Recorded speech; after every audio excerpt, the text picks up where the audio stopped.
এক নম্বর প্রশ্ন, বিসমিল্লাহ। বাচ্চা হওয়ার 2 দিন পর ওই বাচ্চাটা মারা গেলে সে বাচ্চার আকিকা দিতে হবে কিনা?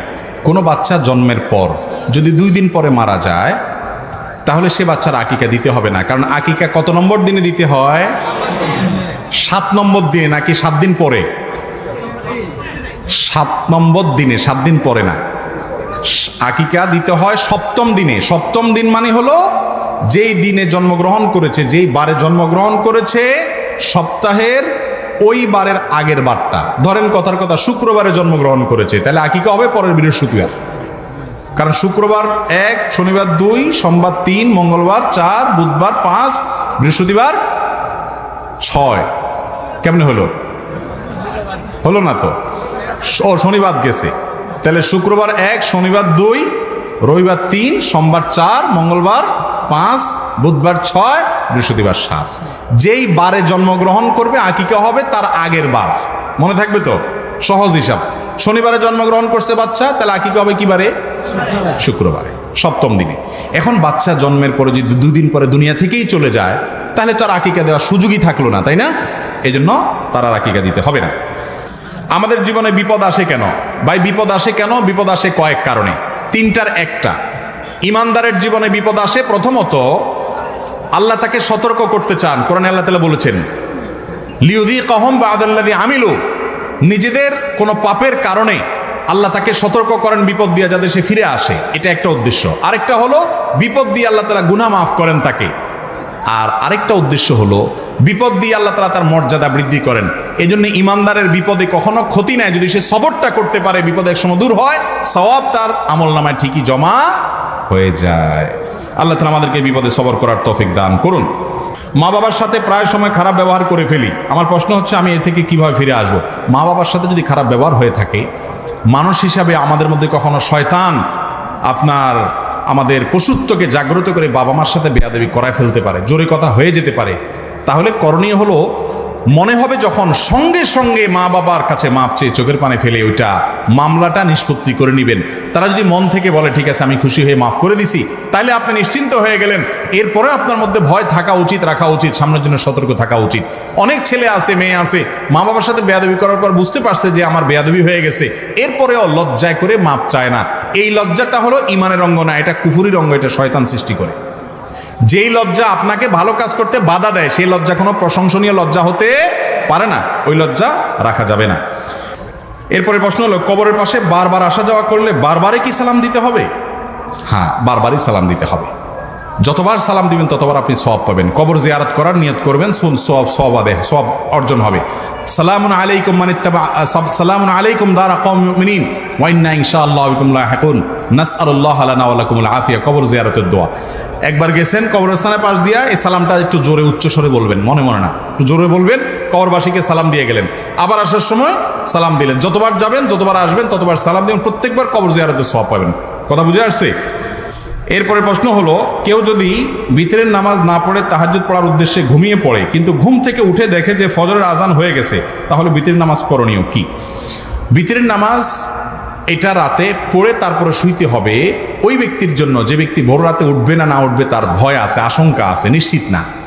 যার ফজরে আগে ভোর রাতে তাহাজ্জুদ পড়ার অভ্যাস আছে আলহামদুলিল্লাহ, বা সে আজকে উঠবে সিরিয়াস, তাহলে সে বিতরকে অপেক্ষা রেখে সে ভোর রাতে পড়বে, ওইটাই উত্তম। আর যার ভোর রাতে উঠার কোনো নিশ্চয়তা নাই, তার জন্য আগে পড়াটাই উত্তম। এখন কথা হলো, ভোর রাতে উঠার আশা ছিল জোরালো, কিন্তু কোনো কারণে উঠা হলো না, কি করতে হবে? পরবর্তীতে বিতরের নামাজ পড়ে দিতে হবে। সেটা আপনি সকালে পড়েন কিংবা দিনে পড়েন, আপনাকে অন্য সময় আপনাকে পড়তে হবে বিতরের নামাজটা। এরপরে প্রশ্ন হলো, কুকুরের নাক যদি কাপড়ে লাগে তাহলে কি কাপড় নাপাক হয়ে যাবে? এই সমস্যাটা বিশেষ করে গ্রামাঞ্চলে, আজকাল শহরেও তো কুকুর ঘরে ঘরে মানুষ পালে। দেখেন, কুকুরের বিষয়ে, কুকুর আল্লাহর সৃষ্টি, এর অনেক উপকারী দিক আছে। বিশেষ করে পাহারার কাজে এটাকে ব্যবহার করা যেতে পারে এবং সেটা শরীয়ত সিদ্ধ। কিন্তু কুকুরের যে লালা, এই লালা এটা নাপাক। যদি কোনো কাপড়ে লাগে কুকুরের লালা, তো যেই জায়গায় লালা লেগেছে ওই জায়গাটা ধুইতে হবে। এখন কুকুর যদি নাক দিয়া শোকে, দূর থেকে শুকলো, কাছাকাছি গেল, মানে টাচ করলো না, তাহলে সে কাপড় কি হবে না? নাপাক হবে। ওইটা নিয়ে কোনো টেনশন করার দরকার নেই, নামাজ পড়তে পারেন আপনি। যদি টাচ করছে সে এবং তার মুখ ঠোঁট লাগছে, তো ঠোঁট লাগা মানে লালা লাগতে পারে, কারণ কুকুরের সবসময় কি থাকে? মুখে লালা বাইরে হয়ে থাকে। এই জন্য তার মুখটা যদি লাগে টাচ হয় আপনার কাপড়ে বা শরীরে, তাহলে যেই জায়গায় টাচ হয়েছে ওই জায়গাটা কি হয়েছে, নাপাক হয়েছে, ওই জায়গাটা কি করতে হবে, ধুয়ে ফেলতে হবে, ধুলে পাক হয়ে যাবে। কাপড়ে লাগছে জন্য পুরো কাপড় খুলে ফেলতে হবে, এটা জরুরি না। আপনার মনে চাইলে খুলে ফেলেন, আপনার ব্যাপার, কিন্তু যে জায়গায় লাগছে শুধু এটা ধুলে কি হয়ে যাবে, পাক হয়ে যাবে। এরপরে প্রশ্ন হলো, আমরা জানি পুরুষের পায়ের টাকনুর নিচে কাপড় পরা হারাম, কিন্তু যদি কোনো মুসল্লি অথবা আলেম জুব্বা পায়ের টাকনুর নিচে পরে সেটার কি হবে? আলেম পড়লে সেটা তো একটা ছাড় থাকা উচিত, কি বলেন? আলেম মানুষ, হুজুর মানুষ, এটা জুব্বা পড়ছে, মিয়া আপনি প্যান্ট পরেন, আপনারটার হুজুরটাকে এক নাই, কোনো হুজুর মানুষ, ওনার জন্য স্পেশাল বিধান থাকা উচিত না? আল্লাহর কি বিধান কারোর জন্য স্পেশাল আছে? হুজুর সাহেব যদি জুব্বা পরে ওটা যদি টাকনুর নিচে যায় ওইটাও হারাম, যেমন আপনার প্যান্ট টাকনুর নিচে গেলে হারাম। কথা কি বুঝতে পারছি? এই হারামটা আমাদের কাছে খুব তুচ্ছ হয়ে গেছে, এটাকে আমরা কিছু মনে করতেছি না, জঘন্য একটা বিষয়। সৌদি আরবে বিশেষ করে মানুষ জুব্বা পরে যে, বা মিডিল ইস্টে জুব্বা পরে যে, বেশিরভাগ জুব্বাই সাধারণ মানুষ যারা আর কি আলেম ওলামাতে দিনদার কথা বলল, তাদের জুব্বাগুলো বেশিরভাগ টাকনুর নিচে চলে যায়। এটা দেখে আমাদের দেশে মানুষ বলে এত বড় হুজুর, কত লম্বা জুব্বা, মাশাআল্লাহ, সে টাকনুর নিচে পড়ে, আর আমাদের হুজুররা কি কয় এসব। তো লম্বা জুব্বা দেখে আপনি বড় হুজুর মনে করার কোনো কারণ নাই, ওইটা তাদের দেশীয় পোশাক, তারা সেজন্য পরে। কিন্তু টাকনুর নিচে পড়লে, হুজুর পড়লে, জুব্বা পড়লে সেটাও কি হবে, হারাম হবে। চাদর পড়লে সেটাও হারাম। হ্যাঁ, মোজা থাকতে পারে, ওটার নিচের জিনিসটাই নিচের। দোকানদার 300 টাকা মাল বিক্রি করার পর 500 টাকা পরে 300 টাকার মাল টাকা দাবি করে, বুঝি নাই। দোকানদার 300 টাকায় মাল বিক্রি করার পর 500 টাকা দাবি করে, তাই এটা জায়েজ আছে কিনা? দোকানদারের সাথে কাস্টমারের কেনা বেচা যদি হয়ে যায়, চুক্তি শেষ, ভাই 300 দিলাম, কাস্টমার বলল নিলাম, বেচা কিনি শেষ, এরপরে দোকানদার যদি মাল দাম বাড়াইতে চায় সে অধিকার দোকানদাররা আর নাই। এমনকি কাস্টমারও যদি বলে দাম কমায় দেব, সে অধিকারও তার নাই। হ্যাঁ, যদি এমন হয় যে দোকানদার ঠকাইছে, তারে দামটা বাড়ায়া বলছে, জিনিস যেটা বলছে আরেকটা দিছে, এরকম যদি কোনো প্রতারণা হয় তাহলে ভিন্ন কথা, আলোচনা সাপেক্ষে সেটার ন্যায্য মূল্য প্রাপ্য হবে সে। কিন্তু 300 টাকা চুক্তি হয়ে গেছে, কেনাকাটা হয়ে গেছে, এখন গড়িমসি করবে, এটা করলে কি হবে, জায়েজ হবে না। চুক্তি হয়ে গেলে সেটা ঠিক রাখতে হবে। এরপর প্রশ্ন, বর্তমানে আর্সেনিক যুক্ত টিউবওয়েল বসানো সময় গোবর দেওয়া হয়, তাহলে ওই টিউবওয়েলের পানি খাওয়া কি জায়েজ হবে? খুব সুন্দর একটা প্রশ্ন এবং প্রয়োজনীয় প্রশ্ন। টিউবওয়েল বসানোর সময় যদি গোবর দেওয়ার দরকার হয়, পানি উত্তোলনের যে প্রসেস আছে সে প্রসেসের অংশ হিসাবে, প্রক্রিয়ার অংশ হিসাবে যদি এরকম করা লাগে, তাহলে সেই গোবর দেওয়ার পরে যে পানি উত্তোলন করা হয়, অনেক পানি তো ফেলে দিতে হয়, তারপরে না এক সময় পানি খায়, তাই না? যেহেতু পানি ফেলে দিতে হয়, ফেলতে ফেলতে ফেলতে ফেলতে যদি গোবরের গন্ধ আর না থাকে, ফ্রেশ পানি আসে, তখন ওই পানি খেতে কোনো অসুবিধা নাই। অর্থাৎ আপনি গোবর দিয়েছেন, এরপরে ওই টিউবওয়েলে পানি খাবেন, সেটা জায়েজ হবে যদি গোবরের পানি যেগুলো সেগুলো চেপে চেপে চেপে আপনি দূর করে ফেলেন, এরপরে ফ্রেশ পানি আসে, তাহলে ওটা খাইতে কোনো অসুবিধা নাই, ওটা জায়েজ আছে। অনেক সময় দেখা যায় যে বেশ কিছুদিন পর্যন্ত গন্ধ থাকে, তো গন্ধ যদি আপনার ডাইরেক্ট গোবরের গন্ধ থাকে এবং গোবরের কোনো আলামত পানিতে থাকে, তাহলে সে পানি খাওয়া কি হবে না, জায়েজ হবে না। এরপরের প্রশ্ন, কেউ যদি বেঁচে থাকাকালীন এমন ওসিয়ত করে যায় যেটা মৃত্যুর পর ওনার জন্য অকল্যাণ হবে, এমন ওসিয়ত রক্ষা করা যাবে কি না? দেখেন, কেউ যদি ওসিয়ত করে যে আমার মৃত্যুর পরে তোমরা আমার টাকা দিয়ে একটা সিনেমা হল বানাবা, কথার কথা, অথবা আমার মৃত্যুর পরে অমুক মাজারে আমি মান্নত করছি, মান্নত পুরা করবা, অথবা আমার মৃত্যুর পরে বেদাত কাজটা করবা, এরকম ভুল কোনো মান্নত যদি কেউ করে যায়, সেই মান্নত পুরা করা ওয়ারিসদের জন্য আবশ্যক না, কারণ করলে ওটা ক্ষতি হবে ওনার জন্য। ওই মান্নত বরং ভঙ্গ করতে হবে, ওই ওসিয়ত ভঙ্গ করতে হবে। কথা কি বুঝাতে পারছি?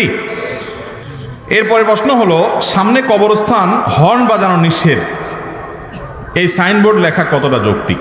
সুন্দর একটা প্রশ্ন। অনেক কবরস্থানের পাশে লেখা থাকে সামনে কবরস্থান, হর্ন বাজানো নিষেধ। এই সাইনবোর্ড কেন লাগানো হয় আমার জানা নাই।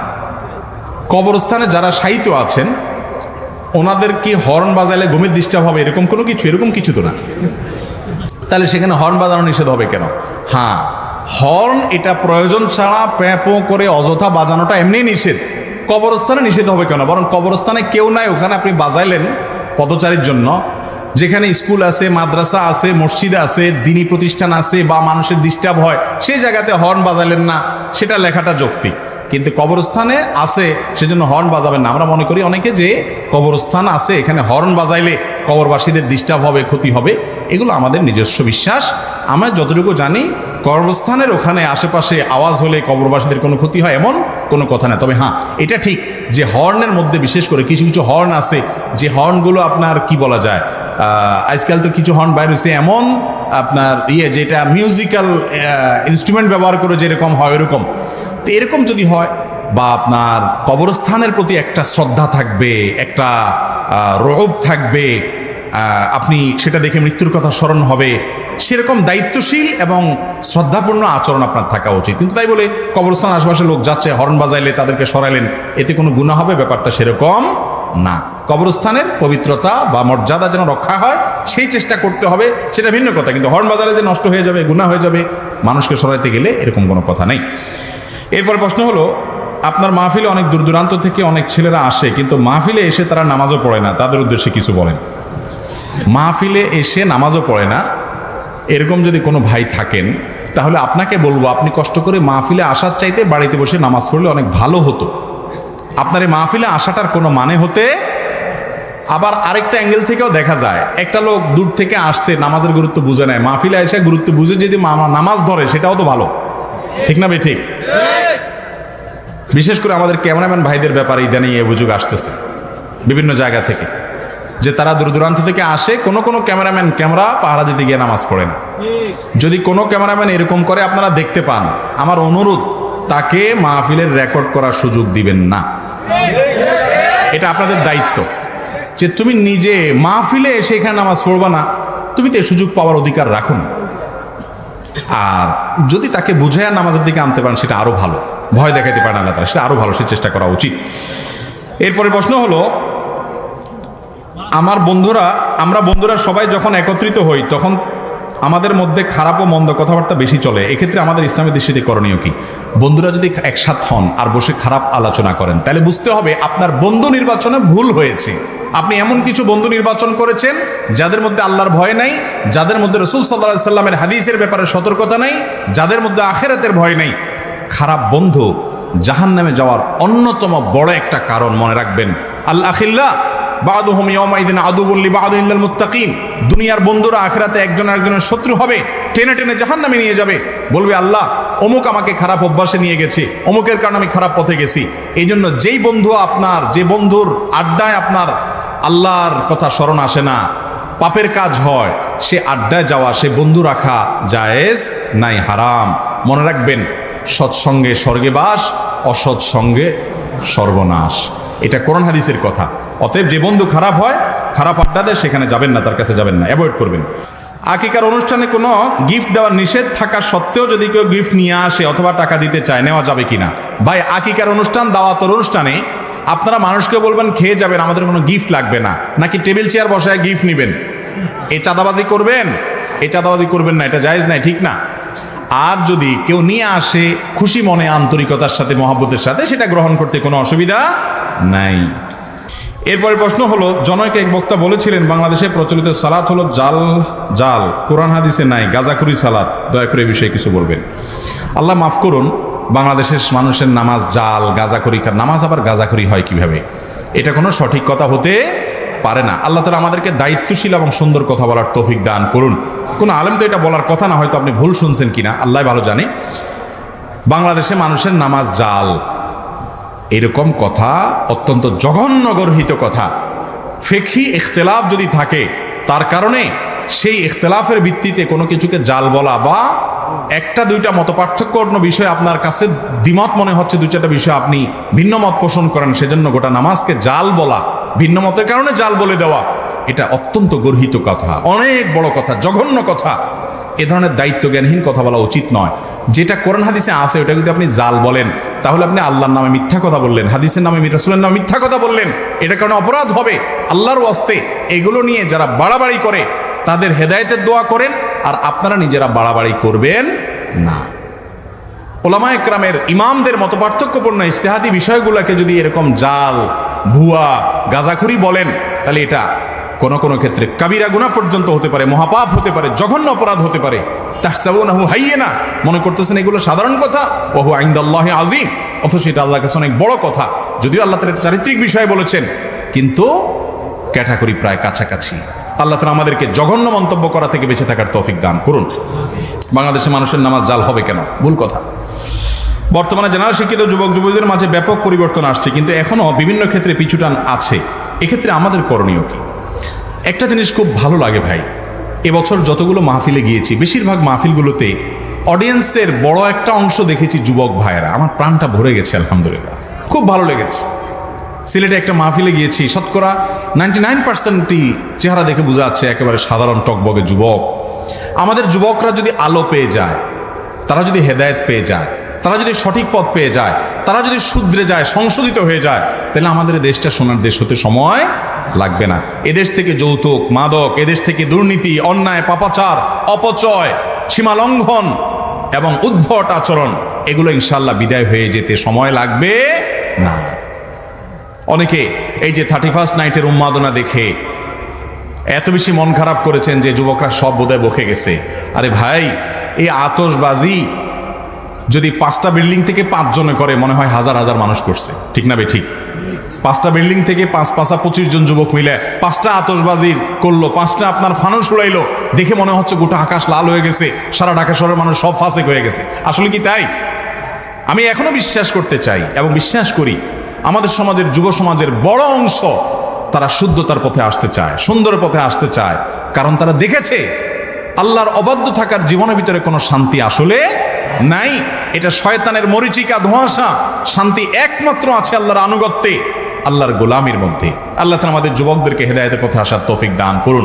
কিভাবে যুব সমাজকে আরো সুন্দর পথে আনতে হবে, এর সবচেয়ে বড় উপায় হলো আমরা যারা তরুণ আছি, যারা ইসলাম বুঝেছি, আল্লাহর পথে এসেছি, কোরআন হাদিসের অনুযায়ী চলার চেষ্টা করি, আমাদের আচরণ দিয়ে তাদেরকে দাওয়াত দিতে হবে। আপনি স্মার্ট হতে হবে, আপনার স্কিলকে ডেভেলপ করতে হবে, আপনি নিজেকে উন্নত করতে হবে, আপনি পরিশ্রমী হইতে হবে, আপনি উদ্যমী হইতে হবে। আপনি ঢিলা ঢালা হলে হবে না। অনেক যুবক আছে একটু নতুন ইসলামের দিকে এসে নামাজ কালাম পড়া ধরছে, এরপরে সে ঢিলা হয়ে গেছে। ঢিলা বুঝেন? ঢিলা মানে এখন তার দুনিয়ার কাজ কামার ভালো লাগে না, সে শুধু মসজিদে বসে থাকতে ভালো লাগে। এটা হলো শয়তান তাকে নেক্সুরুতে ধোঁকা দিচ্ছে। কারণ ইসলাম বলে ফাইদা কুদিয়াতিস সালাহ ফান্তাশিরু ফিল আরদ, নামাজ শেষ, বের হয়ে যাও, জমিনে চলে যাও, কাজ করো। ইন্নাল্লাহা ইউহিব্বু ইযা আমিলা আহাদুকুম আমালান আইয়ুতকিনাহু, যে কাজ করবা আল্লাহ পছন্দ করেন সেটা ভালোভাবে করবা। যুবক ঢিলাঢিলি করে কাজ করে কোনো কাজ করলে আল্লাহ সেটা কি করেন না? পছন্দ করেন না। অনেক যুবক আসে ইসলামের পথে আসলে এরপর তার কাছে আমার ভালো লাগে না। মা বাবা একটা জায়গা পাঠাবে, বাজার পাঠাবে, সে কিছু করতে ভালো লাগে না, তার কাছে আনমনা হয়ে থাকে। এটা শয়তানের ধোঁকা।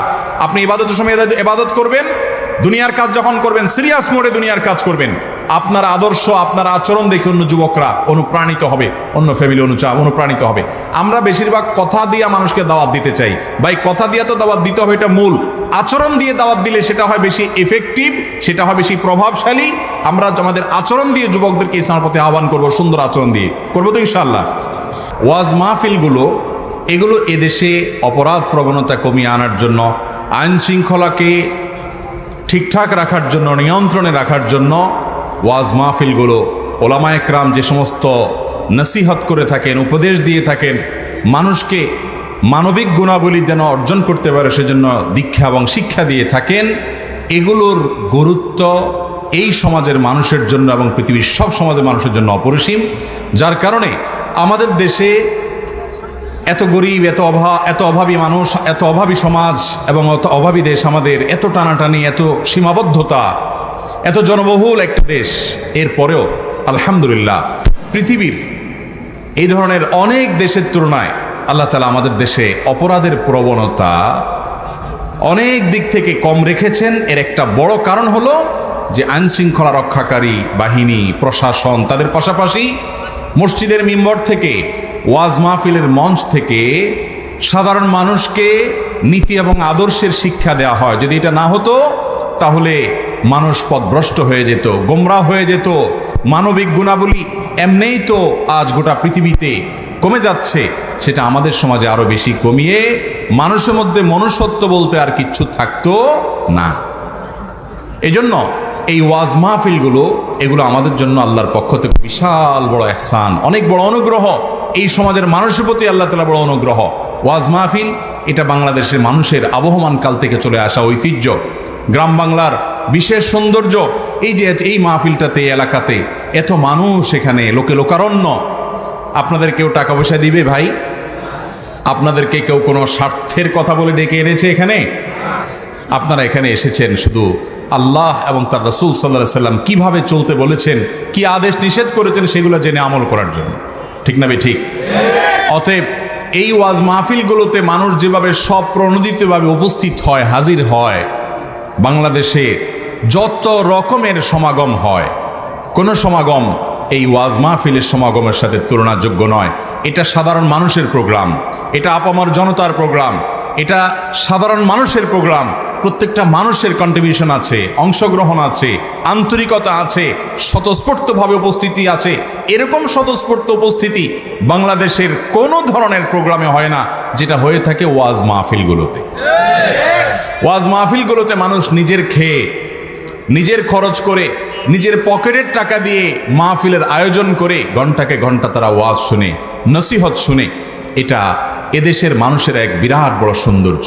কিন্তু ওয়াজের যে এই মাহফিল বা ময়দান, এই ময়দানে যে ওয়াজ করা হয়ে থাকে, এই ওয়াজটা, এটাকে যদি আমরা কোরআন এবং হাদিসের আলোকে সুন্দর করে সাজাতে পারি, ওয়াজ মাহফিলগুলো যদি হয় মডেল, আদর্শ ওয়াজ মাহফিল, তাহলে সেক্ষেত্রে সেই ওয়াজ মাহফিল আমাদের সমাজের চেহারা পরিবর্তন করে দিবে, মানুষের চরিত্র পরিবর্তন করে দিবে, সমাজকে আরও সুন্দর করে দিবে, সমাজকে আরও উন্নত করে দিবে।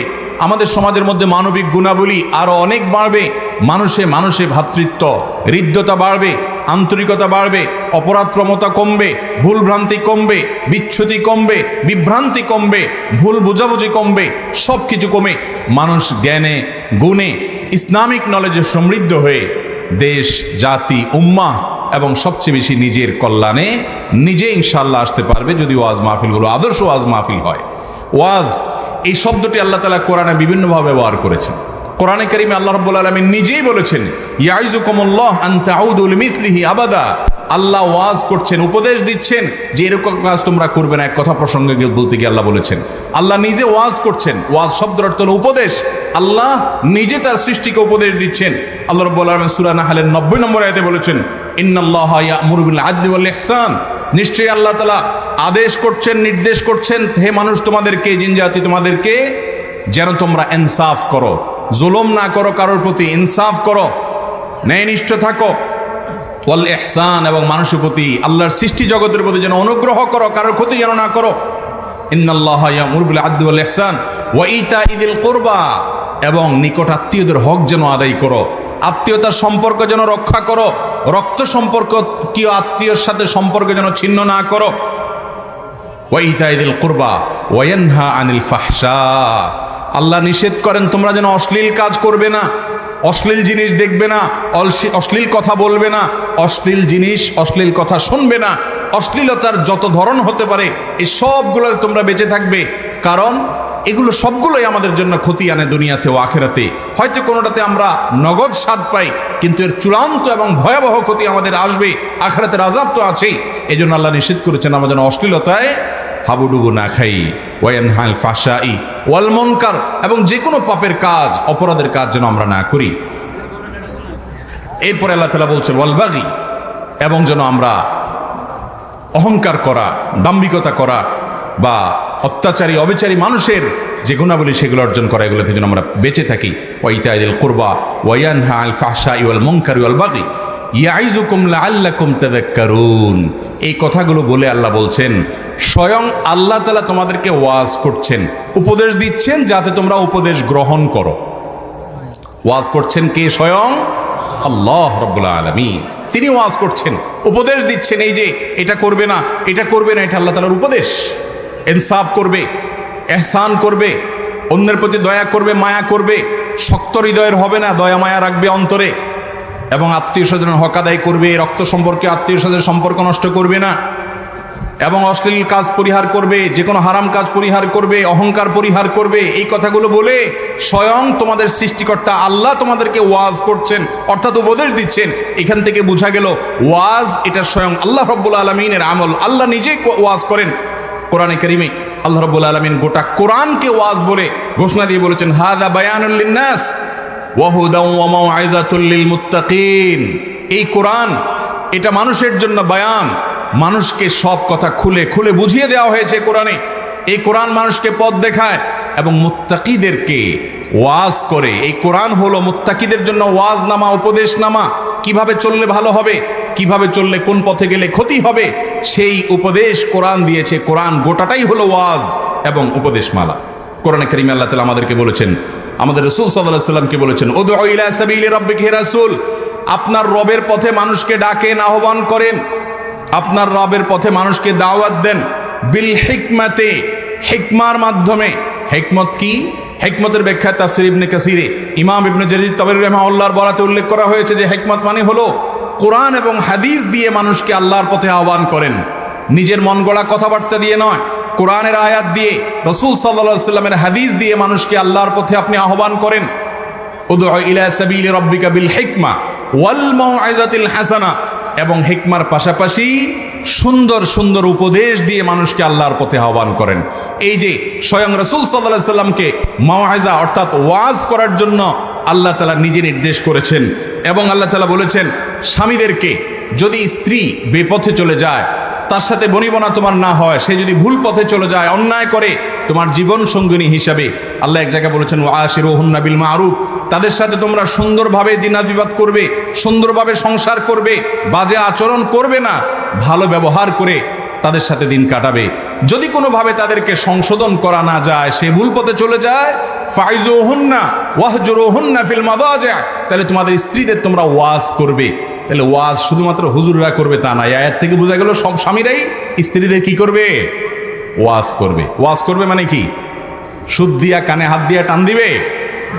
এখান থেকে বোঝা গেল যে ওয়াজ মানে হলো উপদেশ। সেটাতে সুর থাকতে পারে, সুর ছাড়াও হতে পারে, কানে হাত দেওয়া হতে পারে, হাত দেওয়া ছাড়াও হতে পারে। উপদেশ করলেই সেটার নাম কি ভাই? ওয়াজ। আল্লাহ বলেছেন স্বামীদেরকে ফাইজুহুন্না, হে স্বামীরা তোমরা তোমাদের স্ত্রীদেরকে ওয়াজ করবে, অর্থাৎ নসিহত করবে, উপদেশ দিবে, ভালো পথে যেন তারা চলে। তাহলে এই আলোচনা থেকে বোঝা গেল ওয়াজ এটা কি আমাদের বাংলাদেশে মানুষের জন্য নতুন কিছু, না কোরআন হাদিসে এটার কথা আছে? স্বয়ং আল্লাহ রাব্বুল আলামিন নিজে উপদেশ দেন, ওয়াজ করেন। ওয়াজ মানে উপদেশ। নবী সাল্লাল্লাহু আলাইহি সাল্লামকে বলেছেন উপদেশ দিতে, এবং আমাদেরকে বলেছেন একে অন্যকে উপদেশ দিতে। তাহলে আমরা এই ওয়াজের যে কালচার দেখতে পাচ্ছি, এটা বাংলাদেশে মানুষের নতুন কিছু না, এটা কোরআন হাদিসে বলা জিনিস। কিন্তু যে ওয়াজ মাহফিলগুলো আজ আমাদের দেশে হয়, এই ওয়াজ মাহফিলগুলো যদি আদর্শ ওয়াজ মাহফিল হয়, সঠিকভাবে হয়, কোরআন হাদিসের মূলনীতিগুলোকে অনুকরণ করে হয়, তাহলে এই ওয়াজ মাহফিলগুলো আমাদের জীবনকে পরিবর্তন করে দিবে, আমাদেরকে খাঁটি মুসলিম বানিয়ে দিবে, মানুষের মতো মানুষ বানিয়ে দিবে, এই সমাজটাকে আদর্শ সমাজ বানিয়ে দিবে। গোটা পৃথিবীর বুকে বাংলাদেশে মানুষের নীতি আদর্শ, আমাদের নৈতিক সৌন্দর্য, এটা উজ্জ্বল নক্ষত্রের মতো জ্বলতে থাকবে যদি ওয়াজ মাহফিলগুলো সেভাবে করা যায়। আজ দুঃখের বিষয়, এত ওয়াজ মাহফিল হয়, এত ওয়াজ আমরা শুনি, অথচ ওয়াজ মাহফিল থেকে আমাদের জীবনে তেমন কোনো পরিবর্তন আসে না। ঠিক না বে ঠিক? ওয়াজ শুনি আমরা, কিন্তু আমরা ওয়াজ শোনার পাশাপাশি আবার আরেকজনের হক নষ্ট করি, আরেকজনের জমির আইল ঠেলি, আরেকজনকে ক্ষতি করি। আমরা নামাজ পড়ি না, ওয়াজ শুনি আবার মাপে কম দেই, ওয়াজ শুনি আবার বাড়িতে যাই শুয়ে ফজর নামাজ পড়ি না, ওয়াজ শুনি মোবাইলে হারাম জিনিস দেখি, ওয়াজ শুনি আবার হারাম খাই, ওয়াজ শুনি আবার দুর্নীতি করি, ওয়াজ শুনি অন্যান্য অপরাধের সাথে জড়িত আছি, এমনকি ওয়াজ করি সে ওয়াজ অনুযায়ী নিজে হয়তো আমলও করি না, যার কারণে ওয়াজ মাহফিলের কোনো প্রভাব নাই। আমাদের সমাজে যে ওয়াজ মাহফিলগুলো আমরা করি, যারা আয়োজক আছেন, যারা আলোচক আছি আমরা, আপনারা যারা শুনেন, এই তিন পক্ষের মানুষ আমরা যদি 13টি বিশেষ বৈশিষ্ট্যকে আনতে পারি আমাদের ওয়াজ মাহফিলগুলোর মধ্যে, আমার বিশ্বাস, আমার ধারণা, তাহলে সে ওয়াজ মাহফিল হবে জীবন্ত ওয়াজ মাহফিল, সে ওয়াজ মাহফিল হবে মডেল ওয়াজ মাহফিল, সে ওয়াজ মাহফিল হবে আদর্শ ওয়াজ মাহফিল। এ ওয়াজ মাহফিল সমাজের চেহারাকে পরিবর্তন করে দিবে। এ ওয়াজ মাহফিল বেশি শোনা লাগবে না, 2-4টি মাহফিল থেকে মানুষের হেদায়েত হবে, একটা এলাকার চেহারা এবং চিত্র পরিবর্তন হবে। ওয়াজ মাহফিল তো এমন হওয়া উচিত যে মাহফিল শেষ হয়ে গেছে, এরপরে এলাকাতে গ্রামের মানুষের মধ্যে নীতি নৈতিকতার উন্নতি চোখে তো পড়ার মতো করে দেখা যাবে, মানুষের মধ্যে মসজিদে মুসল্লিদের সংখ্যা বেড়ে যাবে।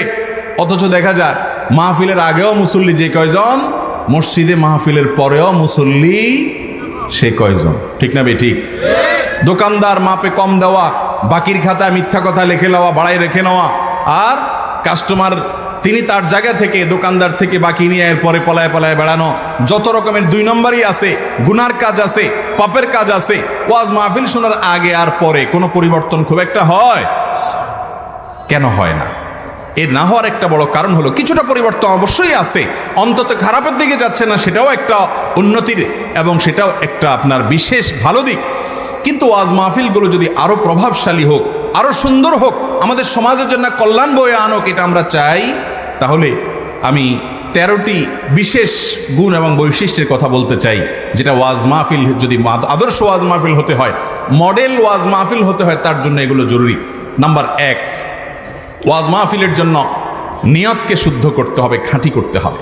যারা আয়োজক তাদের উদ্দেশ্য হবে, যারা আলোচক তাদের উদ্দেশ্য হবে, যারা শ্রোতা তাদের উদ্দেশ্য হবে ওয়াজ মাহফিলের মাধ্যমে শুধুমাত্র নিজেদের জ্ঞানকে বৃদ্ধি করা, মানুষকে সংশোধন করা এবং এর মাধ্যমে শুধুমাত্র আল্লাহর সন্তুষ্টি অর্জন করা, মানুষের কাছে বাহবা কুড়ানো, মানুষের কাছে লাইক কমেন্টের আশা করা, ভিউ অনেক বেশি হবে সে আশা করা, একটা ওয়াজ মাহফিল করে অমুক বক্তা এনে আমি কিছু একটা ঘটায় ফেলছি, মানুষের বাহবা নেওয়া, বাহাদুরি করা, এসব যদি আমাদের ওয়াজ মাহফিলের উদ্দেশ্যে থাকে, ওয়াজ মাহফিলের উদ্দেশ্য যদি হয় ফান্ড কালেকশন করা, যে বিশাল বড় ফান্ড কালেকশন করে একটা কিছু করব, আমরা যদি ওয়াজ মাহফিলের উদ্দেশ্য হয় আমাদের জৌলস প্রকাশ করা যে আমরা করে দেখিয়েছি বড় একটা কিছু, তাহলে সেক্ষেত্রে ভাইরা আমার এই ওয়াজ মাহফিল থেকে মানুষের তেমন কোনো উপকারে আসবে না।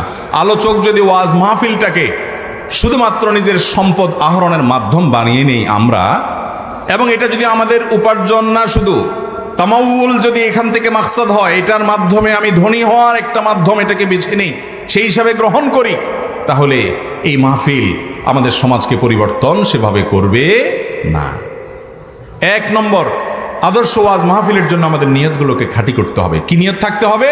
যে এর মাধ্যমে আমি আল্লাহর সন্তুষ্টি চাই, আল্লাহ যেন আমাকে সওয়াব দান করেন সেটা চাই, মানুষের বাহবা চাই না, লোক দেখানো, লোক শোনানো, মানুষের কাছ থেকে ক্রেডিট নেওয়া, এ উদ্দেশ্য আমার নাই।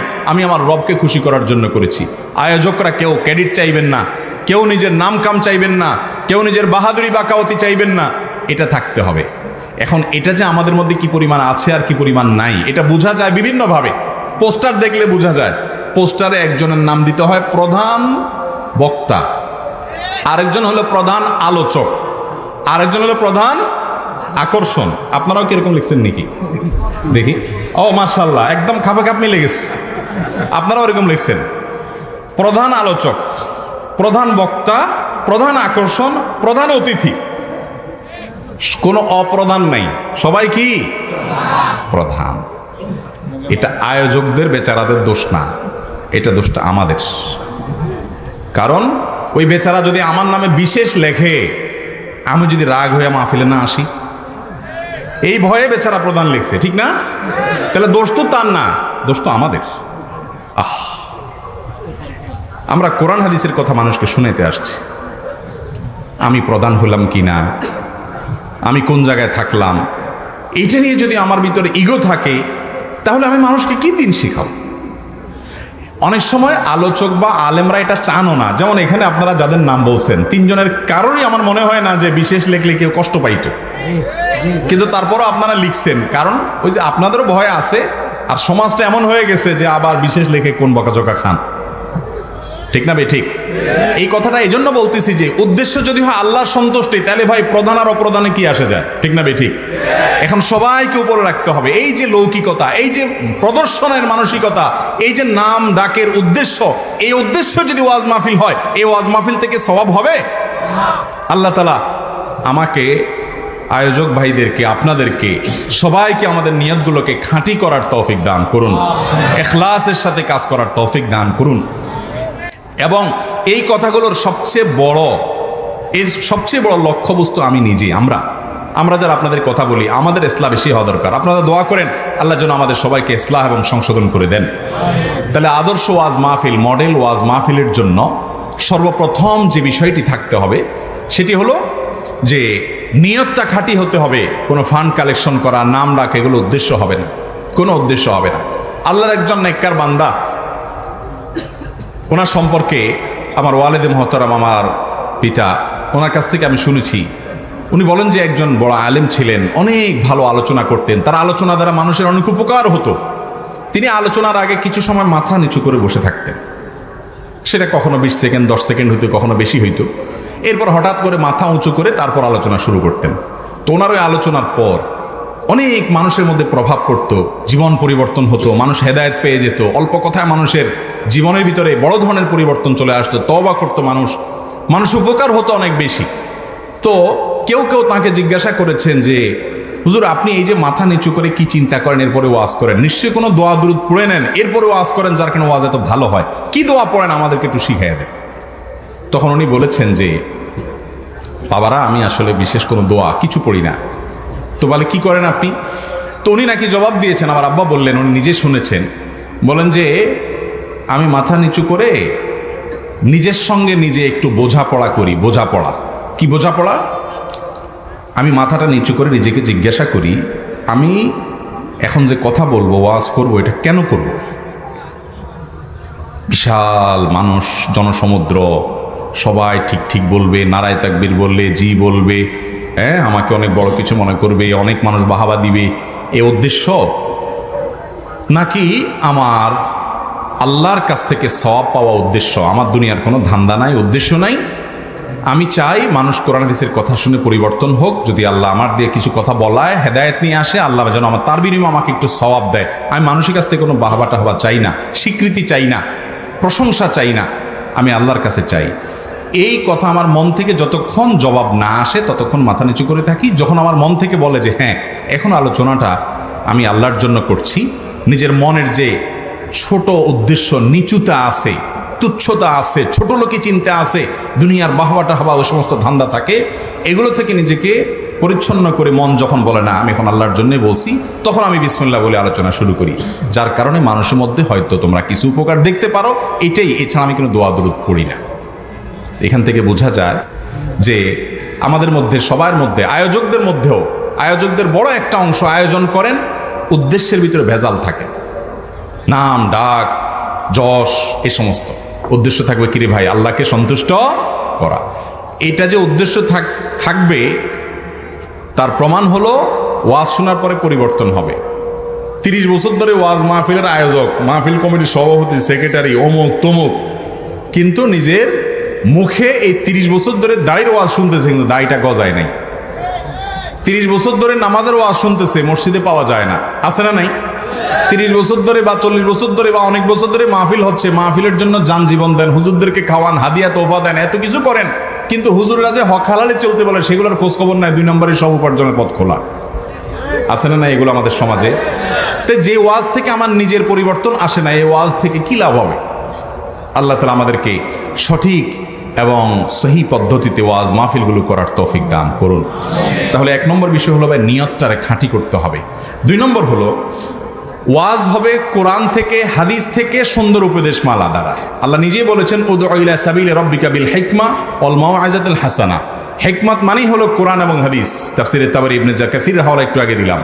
কোরআন হাদিসের উদ্ধৃতি দিয়ে আল্লাহ কি বলেছেন, আল্লাহ রাসূল কি বলেছেন, সেটা দিয়ে ওয়াজ হবে। এবং ওয়াজ হবে সুন্দর উপদেশ দিয়ে, সুন্দর উপদেশ, ভালো ভালো উপমা দিয়ে, মন গড়া হাসানো, কাঁদানো, কিচ্ছা কাহানি, অযথা আপনার অপ্রাসঙ্গিক কথাবার্তা, কোরআন হাদিসের পরিমাণ কম অথবা একেবারে নেই, এটা দিয়ে ওয়াজ হলে সে ওয়াজ কখনো আদর্শ ওয়াজ হতে পারে না। এই জন্য আলোচক দাওয়াত দেওয়ার সময় আপনাদের দায়িত্ব, এমন আলোচক দাওয়াত দিবেন যে কোরআন থেকে ওয়াজ করে, যে হাদিস থেকে ওয়াজ করে। আপনারাও বেশিরভাগ সময় শ্রোতারাও চান যে হুজুর জমাইতে পারলো কিনা, একটা জমানোর হুজুর আনলো কিনা। যেমন এই ভাইরা আজকে যে হুজুরগুলো আনছে, এগুলো একটা জমানোর হুজুর না। জমানোর হুজুর বুঝেন? হুজুর এমন ওয়াজ করছে, কানতে কানতে সব শেষ, বাসা যায় ঘুম দিছে, 7টা-8টা বাজে উঠছে, ফজরও শেষ, কিন্তু ওয়াজ জমে গেছে। আবার হুজুর এমন ওয়াজ করছে যে ওয়াজে হাসতে হাসতে পেটের সামনে সব ব্যথা হয়ে গেছে। কি জমাইছে হুজুর? তো এই ওয়াজ কি কোনো আদর্শ ওয়াজ ভাই? এই ওয়াজ তো হবে সে ওয়াজ, যে ওয়াজ থেকে আমার বিবেক জাগ্রত হবে, আমার অন্তর খুলে যাবে, আমার বুঝ এর ভিতরে পরিবর্তন আসবে, আমি ভুল পথে আছি এটা বুঝতে পারবো, আমার সংশোধন হবে। আমি ওয়াজ শুনে যেতে যেতে আমার চিন্তা হবে কি শিখলাম আজকে, তাহলে কাল থেকে এটা করা যাবে না, পরশু থেকে এটা করা যাবে না। এই মজলিসের মধ্যে বসেই মনে মনে আসবে, হায় হায় এটা যে হারাম জানতাম না, এটা যে খারাপ বুঝতাম না, আমি যেহেতু জানলাম এখন থেকে আমল শুরু করে দিব। এটা হলো ওয়াজ মাহফিল, ঠিক না ঠিক? তাহলে কোরআন দিয়ে হাদিস দিয়ে সুন্দর উপদেশ মালা দিয়ে ওয়াজ হবে, মন গড়া কিচ্ছা কাহানি, হাসানো কাঁদানো আর মজলিস জমানো কথা দিয়ে কি হবে না, ওয়াজ মাহফিল হলে সেটা আদর্শ ওয়াজ মাহফিল হবে না। নাম্বার 3, ওয়াজ মাহফিলের আলোচনা হবে নম্রতার সাথে, ভদ্রতার সাথে, কোমলতার সাথে। আপনারা বলবেন এই কথাগুলো আমাদেরকে শুনে লাভ কি, এগুলো তো ওয়াইজরা শুনবেন। ওয়াইজরাও অনেকে শুনবেন হয়তো অনলাইনে ভাইদের মাধ্যমে, মিডিয়ার ভাইদের মাধ্যমে। আবার আপনাদেরকেও বলার দরকার আছে, এই জন্য আপনারা ওয়াজ মাহফিলে বক্তা দাওয়াত দেওয়ার সময়, সিলেক্ট করার সময় খেয়াল রাখবেন কোন বক্তা মানুষকে দয়া দিয়ে, মায়া দিয়ে, আন্তরিকতা দিয়ে, কোমলতা দিয়ে, নরম ভাষায় বুঝায়। আমার রাসূল সাল্লাল্লাহু আলাইহি সাল্লাম কোমল ভাষায় মানুষকে বুঝাইতেন। আল্লাহ কোরআনে বলেছেন, ফাবিমা রাহমাতিম মিনাল্লাহি লিনতা লাহুম, হে রাসূল আল্লাহ আপনার প্রতি দয়া করে আপনাকে কোমল করে দিয়েছেন, নরম করে দিয়েছেন, আপনার কথার ভিতরে নম্রতা আছে। যদি না থাকতো ওয়ালাউ কুনতা ফাদ্দান গালিযাল কলবি লানফাদ্দু মিন হাওলিক, যদি আপনি শক্ত মনের হতেন, আপনার ভিতরে নম্রতা ভদ্রতা না থাকতো, তাহলে দুনিয়াতে সারা পৃথিবীর মানুষ আপনার পায়ের কাছে, আপনার চতুর্পাশে জমা হয়ে যেত না, সবাই আপনাকে রেখে চলে যেত। বোঝা গেল ওয়াজ মাহফিল, কোরআন হাদিসের কথা, ইসলামের কথা বলতে হবে নম্রতার সাথে, না গরমের সাথে। গরমও লাগবে, কিন্তু সে গরমটা এমন না হয় যে 1 ঘন্টার ওয়াজে 30 মিনিট ধরে শুধু চিল্লা এবং গরমই থাকলো, এটা হবে না। হ্যাঁ, ওইটা বিষয়ের উপর ভিত্তি করে অবশ্যই হবে। রাসূল আকরাম সাল্লাল্লাহু আলাইহি সাল্লাম যখন ওয়াজ করতেন, উনি যখন আলোচনা করতেন, মাঝে মধ্যে ওনার চেহারা লাল হয়ে যেত। সুন্দর মানুষ ছিলেন, রক্তিম লাল হয়ে যেত। আনার বেদানা চিবে যদি কারোর চেহারা রস দেওয়া হয়, সেরকম যেরকম লাল হয়ে যায়, নবীজি সাল্লাল্লাহু আলাইহি সাল্লামের চেহারা এরকম কথা বলতে বলতে কখন এরকম লাল হয়ে যেত। কখন সেটা? জাহান্নামের আলোচনা যখন করতেন, সিরিয়াস কোনো ভীতিকর আল্লাহর আযাবের কথা যখন আসতো, কোনো অবাধ্যতা, আল্লাহর হারাম কাজ কেউ করতে যাচ্ছে বা এরকম কোনো কিছু যখন দেখতেন, তখন তিনি মানুষকে সাবধান করতেন, সিরিয়াস হয়ে যেতেন, তার ভিতরে সিরিয়াস মোড থাকতো। ওয়াজের নামে ভাড়ামোপনা, ওয়াজের নামে পাগলামো, ওয়াজের নামে কৌতুক, ওয়াজের নামে হাসাহাসি, ওয়াজের নামে নাচানাচি, ওয়াজের নামে অযথা মানুষকে আপনার কৌতুক বিনোদন দেওয়া, এটা কোনো ম্যাগাজিন অনুষ্ঠান না, এটা কোনো কৌতুকের অনুষ্ঠান না, এটা কোনো বিনোদনের অনুষ্ঠান না। এগুলোর জন্য বহুত অনুষ্ঠান আছে না নাই? এটা কোনো সার্কাসের অনুষ্ঠান না, এটা কোরআনের অনুষ্ঠান, হাদিসের অনুষ্ঠান। মানুষকে আল্লাহ এবং তার রাসূলের পথে আনতে হবে। হাসির কথা আসলে হাসবেন অবশ্যই, রসিকতার কথা আসলে রসিকতাও করবেন। নবী করিম সাল্লাল্লাহু আলাইহি ওয়াসাল্লাম রসিকতাও করেছেন, কিন্তু ওয়াজ হবে কোরআন এবং হাদিসের আলোকে উপদেশ। রসিকতার প্রসঙ্গ আসলে হয়তো মাঝে মধ্যে রসিকতার কথা আসতে পারে, প্রসঙ্গত সেটা, কিন্তু সিরিয়াস আলোচনাতে কোরআন হাদিসের উদ্ধৃতি থাকবে। তাহলে 3 নম্বর পয়েন্ট হলো আলোচকের আলোচনাতে বিনম্রতা থাকবে। আলোচকের আলোচনাতে যদি পাবলিককে আপনার ধমকের সুরে কথা বলা হয় এবং চড়াও হওয়ার সুরে কথা বলা হয়, এই চেয়ারে বসছি বলে যদি আমার আলোচনা, আমার কথার ভিতরে যদি অসৌন্দর্য থাকে, অসংলগ্ন থাকে, অসৌজন্যতা থাকে, অভদ্রতা থাকে, রুক্ষতা থাকে, শক্ত ভাব থাকে, আমি কিছু একটা আসি আর সব সামনে মানুষ না বরং কলা গাছ, এরকম ভাব যদি থাকে, তাহলে এই ওয়াজ কখনো আদর্শ ওয়াজ হতে। কিন্তু আমাদের আয়োজক যারা আছেন, তারা মাহফিলের আয়োজন করার সময় বক্তা কি ধরনের আলোচনা করেন না করেন, এগুলো বিবেচনা দেখে হলো সুরটা ঠিক আছে কিনা এবং জমাইতে পারছে কিনা, ঠিক না ঠিক? আল্লাহ তাআলা আমাদেরকে হেদায়েত দান করুন। আমরা যদি সস্তা চিন্তা না করে ওয়াজ মাহফিলগুলোকে ভালো করার চিন্তা করি, এই ওয়াজ মাহফিল মানুষের অনেক উপকার আসবে ইনশাআল্লাহ। 4 নম্বর পয়েন্ট হলো ওয়াজ মাহফিলের জন্য উপযুক্ত সময় নির্বাচন করা। উপযুক্ত সময় কোনটা? অবশ্যই ওয়াজ মাহফিল আমাদের দেশের প্রেক্ষাপটে বিকেলে, সন্ধ্যায় বেশি, এই টাইমটা বেশি উপযুক্ত। কারণ মানুষ দিনের বেলা কাজ করে, খেতে খামারে, দোকানে পাটে করেন, সন্ধ্যার সময় ওয়াজ মাহফিল অসুবিধা নেই। কিন্তু সেই ওয়াজ মাহফিল গভীর রাত পর্যন্ত, রাত 12টা, 1টা, 1:30 পর্যন্ত ওয়াজ মাহফিল করা, এটা কোনো আদর্শ ওয়াজ মাহফিল হতে। এই মাহফিল যারা আয়োজন করছেন তাদেরকেও আমি বলেছি, ফরমে লিখে দিয়েছি, সই নিয়েছি তাদের কাছ থেকে, চুক্তি করেছি। আমি চুক্তি ছাড়া কোনো মাহফিলে যাই না, আপনারা জানেন তো। আমার সমস্ত মাহফিলের আগে চুক্তি হয়। সে চুক্তি কি? যে আমার মাহফিলে আমার নামের আগে আজে বাজে কোনো টাইটেল দেওয়া যাবে না, অমুক তমুক 3 মাইল লম্বা তারিফ করা যাবে না, আমার সামনে বসায়া অযথা পাম্পট্টি দেওয়া যাবে না, আমার নামের আগে পরে পোস্টারে ফালতু কথাবার্তা লেখা যাবে না, এবং একটা শর্ত থাকে, গভীর রাত পর্যন্ত ওয়াজ করা যাবে না। আমার ভাইয়েরা অনেক চেষ্টা করছেন, আলহামদুলিল্লাহ, ওনাদেরকে আমি অনেক রাগটাগও করছি, কিন্তু তারপরেও যদ্দূর পারছে ওনারা করছে। আগামী বছর আপনারা যখন এই মাহফিলটা করবেন, রাত 10টার ভিতরে মাহফিল ক্লোজ করে ফেলবেন, চেষ্টা করা যাবে না ইনশাআল্লাহ?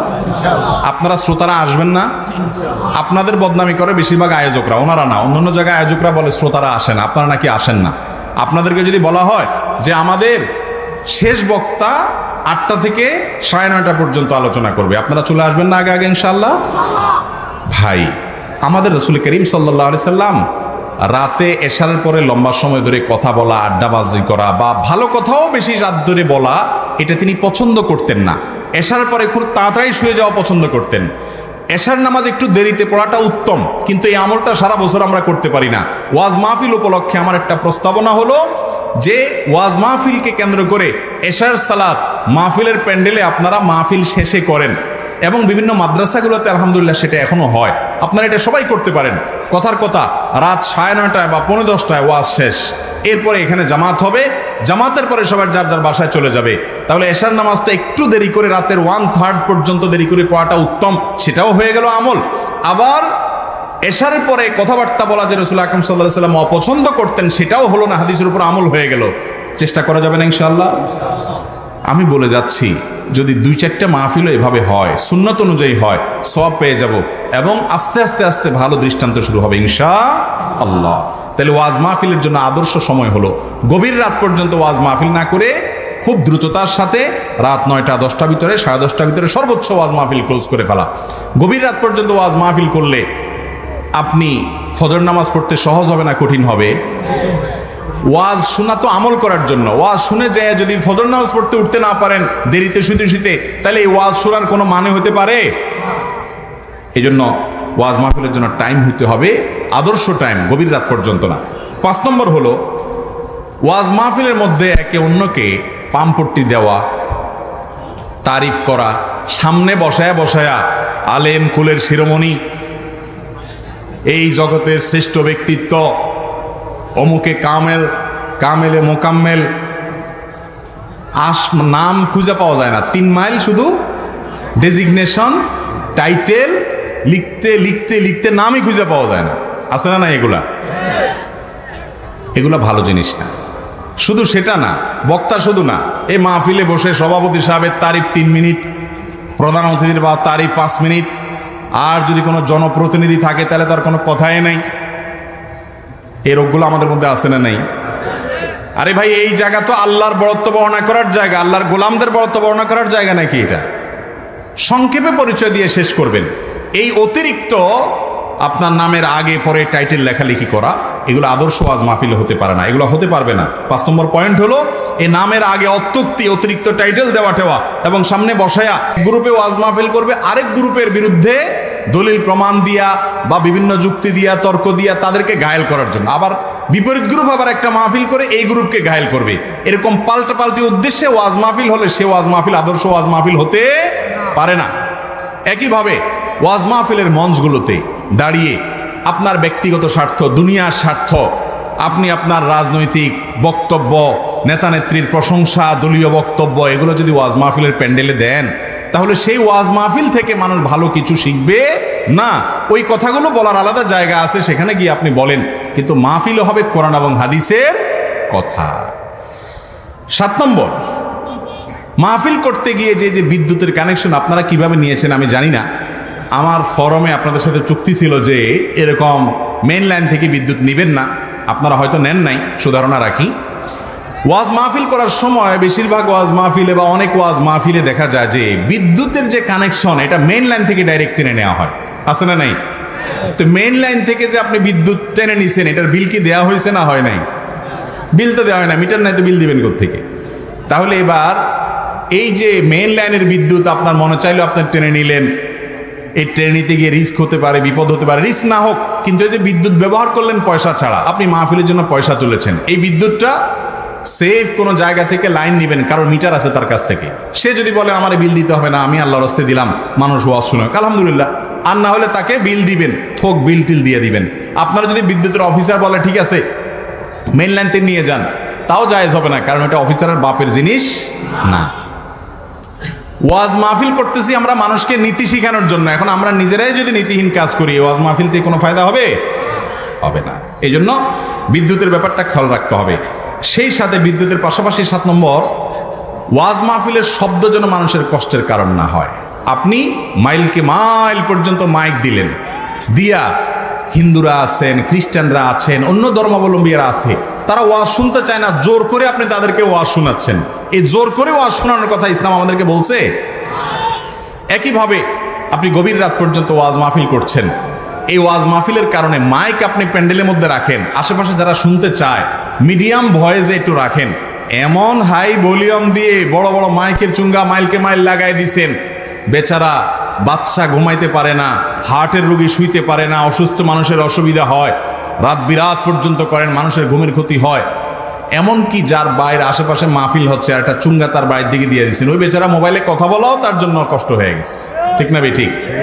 আমাকে এক ভদ্রলোক একবার বলছে, বলে হুজুর আমার বাইরের আশেপাশে, উনি একটু নেতা মানুষ আর কি, নামাজি কালামি মানুষ, বলে আমার বাইরের আশেপাশে যত হুজুররা যত রকমের মাহফিল করে সমস্ত মাহফিলের চুঙ্গাগুলো আমার বাড়ির দিকে দেয়। ওনার উদ্দেশ্য হলো যে আমাকে ওয়াজ শোনাবে। এখন ওয়াজ শুনাইতে গিয়ে ওয়াজের সিজন আসলে আমার জীবনটা যে কি হয়, তেজপাতা হয়ে যায়, বাসার ভিতরে থাকার অবস্থা থাকে না। এটা কি ইসলাম শিখাইছে আমাদেরকে ভাই? তো ওয়াজ মাহফিলে আমাদের শব্দে যেন মানুষের কষ্ট না হয় সেদিকটা খেয়াল করতে হবে। আপনারা অনেকে বলবেন হুজুর আপনি এটা বলতেছেন, আমাদের দেশে তো ওই যে ব্যান্ড পার্টি করে, বিয়ের সময় গানের অনুষ্ঠান করে, এটা করে সেটা করে মাইক দিয়া, তারপরে রাজনৈতিক সভা সমিতি আলাদা মাইক দিয়া, এই যে নির্বাচন চলতেছে মাইকের অত্যাচারে, গানের অত্যাচারে এরা নির্বাচিত হয়ে কি করবে আল্লাহ জানে, কিন্তু তার আগেই আমাদের জীবনটাকে তেজপাতা করে ছেড়ে দিছে চিল্লাতে চিল্লাইতে।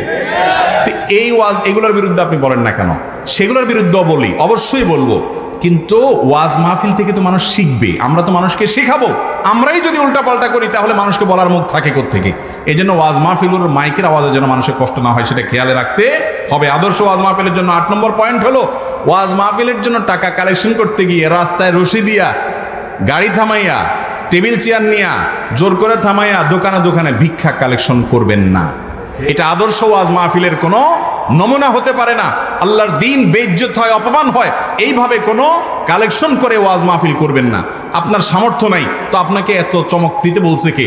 এত জাকজমক করতে বলছে কে? অল্প পয়সা খরচ করেন, সিম্পলি করেন, নর্মালি করেন। যেই হুজুরকে অনেক বেশি পয়সা ছাড়া পাবেন না, দাওয়াত দিলেন না, কিন্তু আপনি এই জাকজমক করতে গিয়া, ঘরে ঘরে দাঁড়ে দাঁড়ে গিয়া, রাস্তায় গাড়ি থামায়া থামায়া মানুষকে ওয়াজের নামে একটা কালেকশন করতেছেন, আল্লাহর দিনকে বেইজ্জত করতেছেন। এটা কোনো অবস্থাতে উচিত না। আপনি বাধ্য হয়েছেন, নিরুপায় হয়েছেন ভিন্ন কথা, আপনার জন্য তো এটা জরুরি না, কিন্তু এই কাজ করতে গিয়ে আপনি এটা করতেছেন, এটা করা উচিত না। যারা সামর্থ্যবান তাদের কাছ থেকে নেবেন, তাদেরকে নিয়ে বসবেন, আলোচনা করবেন, কিন্তু বেইজ্জত হয় ইসলাম সেভাবে কালেকশন করবেন না। 9 নম্বর পয়েন্ট হলো, এই যে সোশ্যাল মিডিয়া, ক্যামেরা, এদেরকে নিয়ন্ত্রণ করতে হবে। এদেরকে কি করতে হবে? নিয়ন্ত্রণ করা মানে কি? নিয়ন্ত্রণ করা মানে হলো তাদেরকে নসিহত করতে হবে, ভাই তোমরা রেকর্ড করো, তোমরা অনলাইনে দাও, ফেসবুকে, সোশ্যাল মিডিয়াতে দাও, তোমরা কন্টেন্ট রেকর্ড করে বিক্রি করো, কিন্তু আল্লাহকে ভয় করে করো, আল্লাহকে ভয় করে করো। আমার গতকাল না পরশুদিনের একটা আলোচনা, এক আল্লাহর বান্দা, আমি কোনো আলেমের নাম টাম কিছু নেই, একটা মাসআলার উত্তর দিয়েছি, সেখানে আরেক আলেমের বক্তব্য এনে আমার বক্তব্যের সাথে লাগায়া একটা ভিডিও ছেড়ে দিস। কিরে ভাই, আমি তো কারোর নাম বলি নাই, আমি তো কারোর পিছে লাগালাই করি না, তো আমাকে কেন এই কাজে লাগাইলা? এদেশে আলেমদের সাথে একজনের পারস্পরিক সম্পর্ক নষ্ট হওয়ার জন্য এই এক শ্রেণীর এই আপনার মিডিয়াগুলোর দায় অনেক বেশি। তো আমাদের এই মিডিয়ার ভাইরা, তাদেরকে তো বাদ দিলে হবে না, তাদেরকে আমাদের দরকার, কিন্তু তাদেরকে বুঝাইতে হবে। তো এই জন্য ওয়াজ মাহফিলারা একটা কাজ করতে পারে, আমি এটা প্রস্তাব করতেছি, সামনে যারা মাহফিল করবেন করতে পারেন, যে আপনারা তালিকা করবেন কারা কারা এখানে রেকর্ড করতে আসে, কোন কোন চ্যানেল, আগে থেকে তাদেরকে বলবেন ভাই তোমরা আমাদের কাছে নাম দাও যারা রেকর্ড করতে চাও। এদের পর দেখবেন তারা উল্টাপাল্টা থাম্বনেল দেয় কিনা, বাজে কিছু লেখে কিনা, বাজে আজে বাজে এবং ছোট নিচু কোনো কথা লেখে কিনা, নাকি দায়িত্বশীল হয়, অভদ্র এবং সামান্য ভিউ বাড়ানোর জন্য, সামান্য কয়টা ডলার কামানোর জন্য ইমান বিক্রি করে দেয় না, আদর্শ বিক্রি করে দেয় না, নীতিহীন হয়ে যায় না। শুধুমাত্র তাদেরকে সুযোগ দিতে হবে। যারা উল্টাপাল্টা করে এদেরকে ওয়াজ মাহফিল এরিয়াতেই ঢুকতে দেওয়া যাবে না, কারণ দুষ্ট গরুর চাইতে শূন্য গোয়াল ভালো। আমাদের আলোচনা ওনারা প্রচার করেন, ওনাদের কাছে আমরা কৃতজ্ঞ, শুকরিয়া আদায় করি আমরা। কিন্তু ভাই, আপনি আমার আলোচনা প্রচার করেন দেখে আপনি উল্টাপাল্টা করবেন আর আমি চুপচাপ থাকবো, আল্লাহর কাছে আমি কি জবাব দেব? আপনাকে তো আমারও সতর্ক করতে হবে। এই জন্য মিডিয়ার ভাইদেরকে ওনাদেরকে যথাসম্ভব সংশোধন করতে হবে যাতে ওনারা সঠিক পথে আসে, আদর্শ দিতে হবে। এবং সেক্ষেত্রে আদর্শ ওয়াজ মাহফিল আলারা তাদের তালিকা করে তাদের কার্যক্রম দেখে তাদেরকে রেকর্ডের জন্য যারা ভালো কাজ করবে তাদেরকে ক্যামেরাম্যানদেরকে ডেকে দাওয়াত খাওয়াবেন, হাদিয়া তোফা দিবেন, মহব্বত করবেন, থাকার জায়গা দিবেন, কিভাবে যাবে গাড়ির ব্যবস্থা করে দিবেন। আমি নিজে বিভিন্ন মিডিয়ার লোকেরা যার কাজ কাম দেখি একটু ভালো, পারলে ডাক দিয়া নিজের গাড়িতে উঠাই নেই, খেদমত করার চেষ্টা করি যখন দেখি কাজ কাম ভালো। আর যেগুলো উল্টাপাল্টা আছে এগুলাকে পারলে নসিহত করি। কিন্তু আমরা সবাই মিলে যদি চেষ্টা করি তাহলে আমাদের ইউটিউব, ফেসবুকে আমাদের ভাইয়েরা যে ভিডিওগুলো প্রচার করে সেগুলোতে বাজে কিছু থাকবে না, গোছানো সুন্দর কিছু থাকবে। আপনি আকর্ষণীয় থাম্বনেল দেন, দোষের কিছু নাই। আকর্ষণ করতে গিয়া একজন হুজুর ওয়াজ করছে জেনা করা হারাম, এখন আপনি জেনার একটা চিত্র আপনি থাম্বনেলে বসাই দিলেন, এর চাইতে অসভ্যতা আর কি হতে পারে? অনেকটা এই টাইপের থাম্বনেল বহু চ্যানেল আলা, বহুত আপনার ফেসবুক পেজ আলা করে না? এই কাজগুলো কি করা উচিত ভাই? এগুলো থামাইতে যদি আমরা না পারি তাহলে ওয়াজ মাহফিলের সৌন্দর্য নষ্ট হয়ে যাবে, এটা আমাদের চেষ্টা করতে হবে। এবং 10 নম্বর হলো, আমরা যখন ওয়াজ মাহফিলের আয়োজন করব, অ্যারেঞ্জ করব, বক্তাদের হাদিয়া তোফা দেওয়ার ব্যাপার। এখানে এসে আমাদের বক্তাদেরও সমস্যা, আলোচকদেরও আয়োজকদেরও সমস্যা। বক্তাদের সমস্যা, বক্তাদের লাখ লাখ টাকার ডিমান্ড, বিশাল বড় বড় ফিগার, মানে এটা একটা বিশাল বড় সম্পদ উপার্জনের মাধ্যম করে ফেলেছে। এটা যেরকম কোনো ইসলাম প্রচারকারীর আদর্শ নয়, এটা যেরকম কোনো আলেমের শান নয়। আবার একইভাবে আয়োজকরা যখন আয়োজন করেন তারাও অনেক সময় ছোটলোকি করে। আমাকে এক জায়গায় মাহফিলে টাকার সাথে অনেকগুলো কাগজ দিয়ে দিছি খামের ভিতরে, আমার কথা বলতেছি, আমি তো কিছু বলি নাই ভাই, আমাকে যা দিছেন আলহামদুলিল্লাহ, আমি তো কম বেশ কোনো দায় দাবি তো আপনার কাছে আমার ডিমান্ড তো নাই, কিন্তু দেওয়ার সময় কিছু টাকা দিছে আর কিছু কাগজ দিয়ে খামটা মোটা করে দিছে। আমি বাড়িতে যাই খুলে দেখি যে কিছু টাকা আর বাকিগুলা কাগজ, ওই টাকার শেপে কাগজ মাইপা কাইটা সুন্দর করে বসা দিতেছে। ওয়াজের আয়োজক কোন লেভেলের প্রতারণা আপনি চিন্তা করেন? এরকম একটা বললাম, এরকম বহু আজব আজব কাহিনী থাকে। আমাদের এক ভাই আছেন ঢাকার, শেখ মাহমুদুল হাসান ভাই, উনি বলে যে এক জায়গায় ওয়াজে গেছি, আমার একটা খাম দিছে, খামের ভিতরে 5,000 টাকা আর একটা রসিদ আছে, রসিদের মধ্যে লেখা দাতার নাম শেখ মাহমুদুল হাসান, টাকার পরিমাণ 5,000 টাকা, বাবদ ওয়াজ মাহফিলের জন্য অনুদান। তো উনি খুলে বলতেছে, ভাই 5,000 টাকা দিলা বুঝলাম, অসুবিধা নাই, কিন্তু এই রসিদ আবার করতে আমি তো তোমাদের টাকা টুকা দেই না। কয় না হুজুর, আপনার আসলে 10,000 দেওয়ার চিন্তা ছিল আমাদের, তো এখন ভাবলাম যে আপনারও তো একটু দান টান করা দরকার, তো 5,000 আমরা কাইটা রেখে রসিদ দিয়ে দিছি। বুঝতে পারছেন কথা? উনি নিজে বলছেন আমাকে এই ঘটনা। এরকম আরো অবাক করা ঘটনা আছে। অনেক হুজুররা যে আগে ভাগে বলে আপনাদেরকে যে কত দিবেন কি দিবেন, এই বেচারা এমনি এমনি বলে। এরকম বহু মাহফিল আছে যে হুজুর অর্ধেক পথ চলে গেছে, এরপরে আয়োজকরা কেউ আর ফোন ধরে না, পরে জানতে পারছে যে মাহফিল ক্যান্সেল হয়েছে। ওই বেচারা যে গাড়িটা ভাড়া করে এই পর্যন্ত আসছে, তার কি হবে এবার? তো এই ক্ষেত্রে আয়োজকরাও অনেক সময় দায়িত্বহীনতার পরিচয় দেয়। মাহফিলের নাম দিয়া টাকা উঠাইয়া হুজুরের কিছু দিয়া বাকিরা নিজেরা পরিশ্রম করছে, ভাগযোগ করে নেয়। কোনো আয়োজকরা, ম্যাক্সিমাম আয়োজকরা ভালো আলহামদুলিল্লাহ, কিছু এরকম আছে, আলোচকরাও বেশিরভাগ ভালো, কিন্তু কিছু আলোচক আছে যে তারা এটা করে, এটা করা উচিত না। অনেকে বলে হুজুর বলে কয়ে টাকা নেওয়া জায়েজ আছে কিনা? ভাই, জায়েজ না জায়েজের মাসলা যদি জিজ্ঞাসা করেন, যেই কাজে পারিশ্রমিক নেওয়া যায় সেটাতে বলাও জায়েজ, কিন্তু সব জায়েজ কাজ মানুষের সাথে যায় না, মানায় না। কিছু আছে নীতি নৈতিকতার ব্যাপার, আদর্শের ব্যাপার, সৌন্দর্যের ব্যাপার। তো একজন আলেম যদি আপনার কড়া চড়া মূল্য হাঁকান, এটা না হলে উনি যাবেন না, এটা কোনো আলেমের শান এবং মর্যাদা হতে পারে না। আবার আয়োজকদেরও খেয়াল করা উচিত, প্রতিদিন মাহফিল থাকে না, বেচারা গাড়ি নিয়ে আসে, একজন আয়োজকের গাড়ি অ্যাক্সিডেন্ট করে কত টাকা লস হয়ে যেতে পারে, রাতে একটা দুর্ঘটনা হতে পারে, তাহলে তার কিভাবে পোষাবে? তার এই সমস্ত রিস্কগুলো মাথায় রেখে আলোচকদের সম্মানে দেওয়া উচিত। বাকি এক্ষেত্রে উভয় পক্ষের দায়িত্বশীল হওয়া উচিত। 11 নম্বর পয়েন্ট হলো, মাহফিলগুলোতে কম্পিটিশন থাকা উচিত। কম্পিটিশন কি, ওয়াজ শুনলেন এটার উপরে কম্পিটিশন হওয়া উচিত। জিজ্ঞেস করা উচিত যে কে কি শুনছেন। ছোট ছোট প্রশ্ন হবে এবং সেটা ছোট ছোট পুরস্কার হবে। অনেক টাকাই তো খরচ করেন আয়োজকরা, 10টা বই পুরস্কার রাখেন, আরো কিছু পুরস্কারের আইটেম রাখেন। ওপেন প্রশ্ন ছেড়ে দেন ভাই, এই আলোচকের আলোচনাতে এই আমলটার কথা বলছে, কে বলতে পারবেন? এতগুলো আমলের কথা বলছে, কে বলতে পারবেন? যে বলতে পারবেন তার একটা পুরস্কার দেন, কম্পিটিশন করেন। এবং এই উপলক্ষে কেরাত প্রতিযোগিতা, তেলাওয়াত প্রতিযোগিতা, মাসালা প্রতিযোগিতা করেন। 12 নম্বর হলো প্রশ্নোত্তর সেশন রাখেন। সে প্রশ্নোত্তর বাছাই করা সুন্দর, মানুষের শেখার মতো প্রশ্নোত্তর সেশন রাখেন। এবং 13 নম্বর এবং সর্বশেষ হলো যে ওয়াজ মাহফিলের আলোচনাগুলোকে যদি সম্ভব হয় একটা ছোট ম্যাগাজিন আকারে বের করে প্রচার করেন। চট্টগ্রামে একটা মাহফিল করেছি এবার, আলহামদুলিল্লাহ। ওনাদেরকে আমরা বলেছি, ওনারা সে অনুযায়ী করেছেন, আমাদের ওলামা একরামের পরামর্শ অনুযায়ী ওনারা আলোচনা, যত বক্তারা যা আলোচনা করেছে এটাকে একটা বই আকারে করে এই বই মানুষকে দিয়ে দিয়েছি। তাহলে মানুষের বাড়িতে থাকবে, এটা স্মরণে থাকবে। এভাবে যদি গোছানো একটা মাহফিল করা যায়, মাহফিলটা অনেক সুন্দর হবে না ইনশাআল্লাহ? আমাদের মাহফিলগুলোতে দেখা যায় একটা মেলা মেলা, মানুষ যতগুলো প্যান্ডেলে থাকে এর চেয়ে বেশি বুট বাদামের দোকানে থাকে। মহিলারা অন্য সময় তো বাড়িতে থাকে, মাহফিলের দিন বাড়ি থেকে বাইরে হয়ে এসে মেলা থেকে কেনাকাটা করে। তাহলে এটা কেমন মাহফিল হলো? এগুলো আয়োজকদের দায়িত্বশীল হতে হবে, মহিলাদের আলোচনা শোনার ব্যবস্থা থাকতে হবে। আল্লাহ তাআলা আমাদের সবাইকে আদর্শ ওয়াজ মাহফিল করার তৌফিক দান করুন। আমরা যেন সুন্দর করে সাজিয়ে কাজ করতে পারি, মডেল মাহফিল করতে পারি। আল্লাহ তাআলা আমাদের সবাইকে সেই তৌফিক দান করুন। জাযাকুমুল্লাহু খাইর ওয়া আখিরু দাওয়ানা আলহামদুলিল্লাহি রাব্বিল আলামিন।